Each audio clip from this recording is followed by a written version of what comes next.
और मैं ये बता दूं कि मैं ये चुनाव क्यों लड़ रही हूँ, क्योंकि हर युवा को आगे बढ़ने का मौका मिलना चाहिए।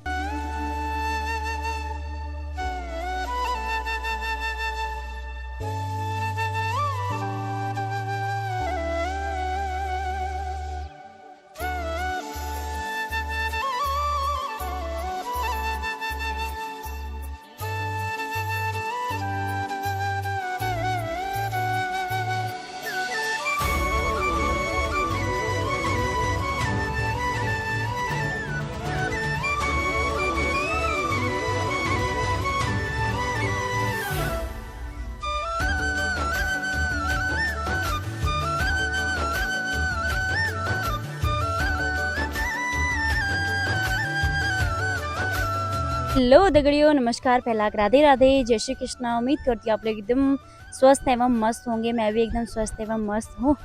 और आज मैं वीडियो की स्टार्टिंग कर रही हूँ सीधे इवनिंग के 4 बजे। और यहाँ पे एक स्कूल है ना, एकदम शांत वाला एरिया है, वहाँ पे मैं आई हूँ अपना वीडियो बनाने के लिए। और वीडियो बनाने का सिर्फ एक ही मोटिव है, जो कि मैं आजकल आपको ही पता होगा कि पंचायती चुनाव वगैरह चल रहे हैं आजकल। तो जैसे कि आपको पता है कि मैं भी इस बार ग्राम पंचायत चुनाव में चुनाव लड़ रही हूँ, और आपका प्यार और आशीर्वाद रहेगा तो ज़रूर मैं आगे को बढ़ूँगी। और एक वीडियो मैंने रिसेंट में देखी थी, जो कि मेरी मौसी जी ने ही बनाई है। मेरे नैनीहाल की वो मौसी जी हैं, उन्होंने एक बहुत अच्छी बात कही है। आप प्लीज़ एक बार वो वीडियो देखिए, उसके बाद फिर मैं आपसे मिलती हूँ। इस बात पर कि सरकार ने हम महिलाओं को 50% की पूरी छूट दे रखी है कि महिला प्रधान पद संभाल सकती है, महिला कोई भी पद संभाल सकती है। लेकिन आज के दिन आप लोगों को देखने को मिलता होगा कि जो प्रधान पद है या कोई भी अन्य पद है, उसमें ससुर काम करता है, ससुर काम लेता है, और पति लेता है, जेठ लेता है, देवर लेता है, सभी जितना भी। कुल मिला के बात यह है कि पुरुष ही कार्य को करता है। हम महिलाएं क्या इतनी सक्षम नहीं है कि खुद का कार्यकाल चला सके? जब जनता हमको चुनती है एक प्रधान पद हेतु, क्या हम इतने सक्षम नहीं है? जब सक्षम है तभी तो जनता हमको चुनती है प्रधान पद हेतु। तो मैं कहना चाहूंगी कि मैं खुद में सक्षम हूँ। और एक छोटा सा उदाहरण रखना चाहूंगी अपने गांव का। मेरे को 4 साल हो गए हैं अपने गांव में, और मुझे एक महीने पता चला कि हमारे गांव में प्रधान पद पर महिला है। जब मैंने उनसे इस बात पर बात करी कि आप हल्द्वानी दिल्ली में रहती हैं और यहाँ पर मेरे विवाहित का सर्टिफिकेट बनाना है, इसमें सिग्नेचर करे तो करे किसने? तो उनका कहना है कि आपको विकास से मतलब होना चाहिए, प्रधान कहीं भी रहे। तो मैं ये कहना चाहूंगी, सरकार से ये कहना चाहूंगी कि सिग्नेचर कौन करेगा उसमें? जेठ, मोहर कौन लगाएगा? जेठ, पति, या फिर ससुर या देवर। और सरकार से यही उम्मीद करूंगी कि आगे को इस बारे में जरूर जो भी कार्य होगा, जरूर इस चीज को फाइनल किया जाएगा कि क्या महिला इस चीज को कर सकती है या फिर नहीं कर सकती है। अगर नहीं, महिला उस योग्य है ही नहीं, तो महिला सीट मिलनी नहीं चाहिए। धन्यवाद। तो दगड़ियों, उम्मीद करती हूँ आप लोगों ने वो वीडियो देख ली होगी और आप लोगों को समझ भी आई होगी कि जब सरकार महिलाओं को आगे बढ़ने का मौका दे रही है, तो हम औरतों का भी ये जिम्मेदारी है कि खुद को मतलब आगे बढ़ाए। तो उसमें महिला सीट भी मतलब 50% आरक्षित है महिला सीट। अगर गवर्नमेंट मौका दे रही है आपको आगे बढ़ने का, तो आपकी जिम्मेदारी भी होती है कि अपनी जिम्मेदारी से आगे बढ़ो। मैं ये कहना चाहती हूँ कि अगर कोई भी महिला ना, अगर ये पंचायती चुनाव लड़ रही हैं, तो वो इतनी सक्षम होनी चाहिए कि वो अपने कार्यों को खुद ही संभाले, ना कि उनके घर के कोई पुरुष संभाले। ये बात बिल्कुल करेक्ट है, और ये चीज़ मैं बहुत पहले से देखती आई हूँ।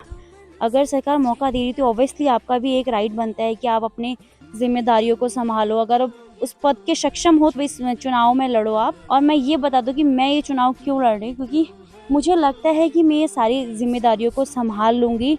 और मुझे ऐसा लगता है कि मैं गांव की महिलाओं की मतलब गांव के जो ग्रामवासी हैं, उनकी परेशानियों को समझ पाती हूँ, और मैं अपनी बात उनको समझा पाती हूँ। मैं उनकी बातों को आगे लेके जा सकती हूँ, और अपने गांव में जो जो भी लोगों को परेशानियां हो रही हैं, क्योंकि ये परेशानियों से ना मैं रिलेट कर सकती हूँ, राइट?